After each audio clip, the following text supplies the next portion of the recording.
कैसे हैं आप सब? आशा करता हूँ आप सब बहुत अच्छे होंगे। आज इस वीडियो लेक्चर में हम बात करेंगे क्लास 9th के चैप्टर फोर्स के बारे में। फोर्स क्या होता है, फोर्स क्या क्या कर सकता है, फोर्स को कैलकुलेट कैसे करेंगे और भी बहुत सारी बातें। तो चलिए बच्चों शुरू करते हैं। फोर्स बच्चों, फोर्स को समझने के लिए हमारे पास एक बहुत ही अच्छा करेक्टर है।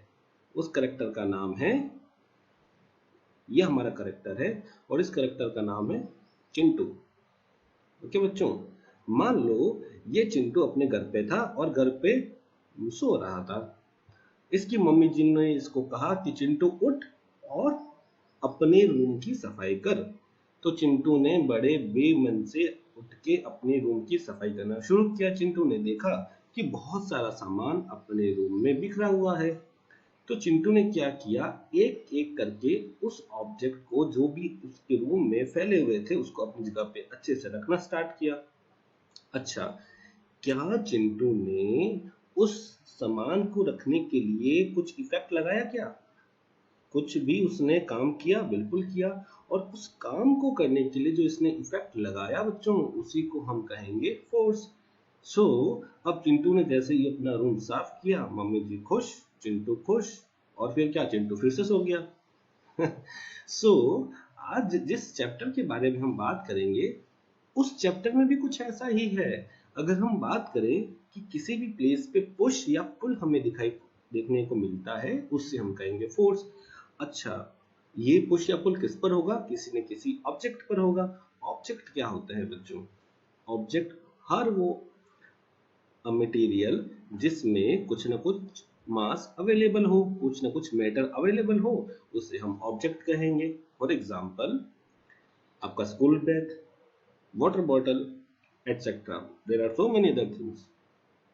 तो बच्चों फोर्स बेसिकली क्या होता है? अ काइंड ऑफ पुश और पुल। फॉर एग्जाम्पल मैंने कहा बच्चों आपको पुश करना है। What will be the examples of the push? जरा सोचो। मान लेते हैं कि आपके पास में एक ट्रॉली बैग है, ठीक है। उस ट्रॉली बैग को आप कैसे मूव करवा सकते हैं? या फिर तो आप एक तरफ से पुल कर सकते हैं या एक तरफ से पुश कर सकते हैं। यस और नो? ट्रॉली बैग्स को हम इस तरह से मूव करते हैं, या फिर तो मैंने इस तरफ से फोर्स लगाया या मैंने इस तरफ से फोर्स लगाया, दोनों केस में ट्रॉली बैग मूव करेगा ना बच्चों। अच्छा चलो कुछ और सिंपल सिंपल एग्जांपल्स लेते हैं। मान लेते हैं कि आपके पास में कुछ भी एक बड़ा स्टोन है, ठीक है, स्टोन है, ओके। आपने इस स्टोन को मूव करवाना है। क्या करवाना है? मूव करवाना है। तो आपने क्या किया कि इसे पुश किया। आपने इसको पुश किया, पुश किया तो उसने अपनी पोजीशन चेंज की। ओके, इसने अपनी पोजीशन चेंज की। तो हम ये कहेंगे कि फोर्स जब भी हम लगा रहे हैं तो वो ऑब्जेक्ट अपनी पोजीशन चेंज कर सकता है। पुल करेंगे तब भी ऑब्जेक्ट अपनी पोजीशन चेंज करेगा। अब बात करते हैं बच्चों कि कौन कौन से फोर्सेस के टाइप्स होते हैं। Number 1 force. बच्चों इन फोर्सेस का आपको नाम याद रखना है, ठीक है। Gravity force. Gravity force basically क्या होता है? वो सारे ऑब्जेक्ट जो अर्थ की ओर अट्रैक्ट होते हैं उन्हें हम कहते हैं कि उन पे ग्रेविटी फोर्स लगता है। एक होता है टेंशन फोर्स। मान लो इस ऑब्जेक्ट को मैंने, ये मेरे पास में एक ऑब्जेक्ट था, इसको मैंने यहाँ पे हैंग कर दिया, ओके। तो हैंग करने पे यहाँ पर जो भी, जिससे भी मैंने हैंग किया है उसमें एक फोर्स क्रिएट होगा और उस फोर्स को हम नाम देंगे टेंशन फोर्स। बच्चों घबराने का नहीं, आगे आने वाले लेक्चर्स में, वीडियो लेक्चर्स में हम इनको एक एक करके अच्छे से पढ़ेंगे, ठीक है। तो अभी आप इनके नाम याद रखो। नेक्स्ट बच्चों है स्प्रिंग फोर्स। स्प्रिंग फोर्स क्या होता है? एक ऑब्जेक्ट को मैंने एक स्प्रिंग से लटका दिया। अब देखो, जब मैंने स्प्रिंग से नहीं लटकाया था तब स्प्रिंग में कुछ भी फोर्स नहीं लग रहा था, पर जैसे ही मैंने अब इस ऑब्जेक्ट को यहाँ पे हैंग कर दिया, इसके अंदर कुछ एक्सटेंशन आ गया। बच्चों ये एक्सटेंशन, जैसे ही मैं इस ऑब्जेक्ट को रिमूव करूंगा तो ये स्प्रिंग जो है अपवर्ड और डाउनवर्ड मूव करना स्टार्ट कर देगी। इसी को हम स्प्रिंग फोर्स कहेंगे। नेक्स्ट है बच्चों हमारे पास में electric force, that force which act between electron and the proton. बच्चों इलेक्ट्रॉन क्या होते हैं, जो एटम के अंदर न्यूक्लियस के अराउंड किसी न किसी ऑर्बिट में मूव करते हैं, उन्हें हम इलेक्ट्रॉन्स कहते हैं। They are sub atomic particles. Okay, protons क्या होते हैं, they are positive charge particles which basically resides in the nucleus। Okay, इसके बारे में भी हम बात करेंगे बच्चों। बायोन फोर्स क्या होता है, buoyant force a force basically which act in the fluids. जो भी बच्चों फ्लूइड होगा ना, फ्लूइड जो मूव कर सकता है, उसके अंदर लगने वाला फोर्स बायोन फोर्स होगा, और ये हमेशा वर्ड होता है। मैग्नेटिक फोर्स, आपने बहुत अच्छे से इसको देखा होगा, जब किसी मैग्नेट के पास में किसी आयरन पाउडर या आयरन ऑब्जेक्ट को लाया जाएगा तो वो एक फोर्स फील करेगा, उसको हम क्या कहेंगे, मैग्नेटिक फोर्स। एक होता है बच्चों अप्लाइड फोर्स, जो हम खुद किसी न किसी ऑब्जेक्ट पर लगा रहे होते हैं। एक होता है बच्चों फ्रिक्शनल फोर्स। फ्रिक्शनल फोर्स क्या होता है, जब कोई ऑब्जेक्ट मूव करता है तो ऑब्जेक्ट के मोशन का अपोज करने के लिए उसके अपोजिट डायरेक्शन में एक फोर्स लगता है, जिसको हम कहेंगे फ्रिक्शनल फोर्स। नेक्स्ट एक होता है बच्चों normal force. Normal force basically लगता है बच्चों वेट फोर्स के कारण, ठीक है, जहां पर वेट फोर्स होगा वहां पर हम कहेंगे नॉर्मल फोर्स लगेगा। सो बच्चों अब हम बात करेंगे इफेक्ट्स ऑफ फोर्सेस के बारे में, कि फोर्स क्या क्या कर सकता है, या फोर्सेस के थ्रू हम क्या क्या कर सकते हैं। Number 1 point, force can change the direction of any object. Like अगर कोई भी ऑब्जेक्ट मूविंग कंडीशन में है तो मैं फोर्स लगा के उसकी डायरेक्शन चेंज कर सकता हूँ। जैसे मान लो एक मूविंग कार है, ठीक है, उस मूविंग कार की डायरेक्शन को अगर मुझे चेंज करना है तो मैं क्या करूंगा, स्टीयरिंग की हेल्प से उसकी डायरेक्शन को चेंज कर दूंगा। तो मैंने क्या किया, मैंने फोर्स लगाया, और फोर्स किस पे लगाया, स्टीयरिंग पे लगाया, ठीक है। और कैसे हम डायरेक्शन चेंज कर सकते हैं, मान लेते हैं कि हम वॉक कर रहे हैं, ठीक है, तो वॉक करते टाइम भी तो हम बच्चों फोर्स लगाते हैं ना। तो जब हम वॉक कर रहे होते हैं तब भी हम फोर्स लगाते हैं।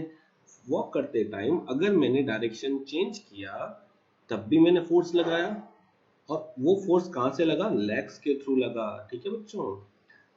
एक और एग्जांपल ले लेते हैं, मान लो मैं साइकिल चला रहा हूं और मुझे साइकिल की डायरेक्शन को चेंज करना है, तो मुझे फोर्स लगाना पड़ेगा ना। वो सारे एग्जांपल जो आपके माइंड में अभी आ रहे हैं वो आप डायरेक्शन के लिए अप्लाई कर सकते हैं। अगर ऐसा कोई एग्जांपल आपके माइंड में है तो आप नीचे कमेंट बॉक्स में टाइप करके बता सकते हैं। चलो बच्चों एक कंडीशन देखते हैं कि फोर्स क्या कर सकता है। Force can change the motion of any object. मान लो कोई ऑब्जेक्ट रेस्ट पर है, या कोई ऑब्जेक्ट ऑलरेडी मूविंग कंडीशन में है, तो रेस्ट वाले ऑब्जेक्ट को फोर्स मूविंग कंडीशन में ला सकता है, और मूविंग कंडीशन वाले ऑब्जेक्ट को फोर्स रेस्ट पर ला सकता है। जैसे मान लो एक क्रिकेट बॉल आपकी तरफ आ रही है, किसी ने शॉट लगाया और वो क्रिकेट बॉल आपकी तरफ आई, तो आप फोर्स लगा के उस ऑब्जेक्ट को या उस बॉल को रोक सकते हो। Like in football also, like in any game, if you want to change the state, what you can do, you have to apply the force। I hope you are getting my words, कि हम क्या कर सकते हैं कि हम force लगा के डायरेक्शन चेंज कर सकते हैं, फोर्स लगा के मोशन चेंज कर सकते हैं। बच्चों एक और एग्जांपल लेते हैं, हम फोर्स क्या कर सकता है, force can change the shape of the object. जैसे मान लो आपके पास में एक जेली है, ठीक है, आपने फोर्स लगाया, फोर्स लगाने के लिए आपने कुछ नहीं किया, आपने अपनी अंगुली से उस जेली को थोड़ा सा पुश किया, तो क्या हुआ, इस जेली का ये पार्ट कट हो गया और आपके वो पेट में चला गया। तो बेसिकली क्या हुआ, जैसे आपने उसको फोर्स लगाया तो जेली का स्ट्रक्चर थोड़ा सा आगे की ओर बेंड हुआ और उसकी शेप चेंज हुई।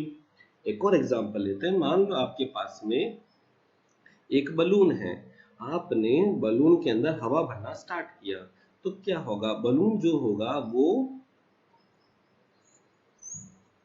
इस तरह से जो है फैलना स्टार्ट हो जाएगा, और जैसे ही बलून फैलना स्टार्ट होगा मैं कहूंगा मैंने बलून के अंदर एयर फिल की। तो इस एयर ने क्या किया बच्चों, इस एयर ने बलून की वॉल पे फोर्स लगाया जिससे कि बलून फैल गया, या हम कह सकते हैं कि अगर मैं उस बलून को एक छोटा सा पिन भी लगा दूं तो ये बलून फट जाएगा। क्यों फटा? क्योंकि ये एयर जो है इस पे फोर्स लगा रही थी, और जैसे ही यहाँ पे थोड़ा सा इसको जगह मिली, ये एयर बहुत ही हायर अमाउंट से बाहर आएगी।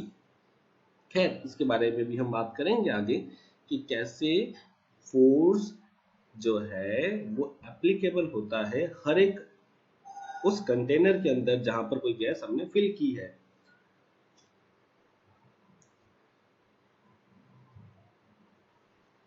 हम बच्चों बात करेंगे how to calculate the force. How to calculate the force and what is the unit of force, what is the formula of force. Force बच्चों बेसिकली अगर हम ये कहें, फोर्स किसी भी ऑब्जेक्ट के अंदर मोशन को चेंज कर रहा था, तो हम अगर ये लिखें कि फोर्स क्या है, तो फोर्स कहलाता है मास मल्टीप्लाइड विद एक्सीलरेशन।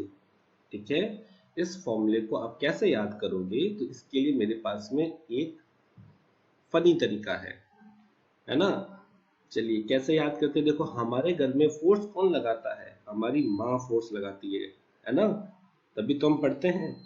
अगर माँ फोर्स नहीं लगाएगी तो हम नहीं पढ़ेंगे।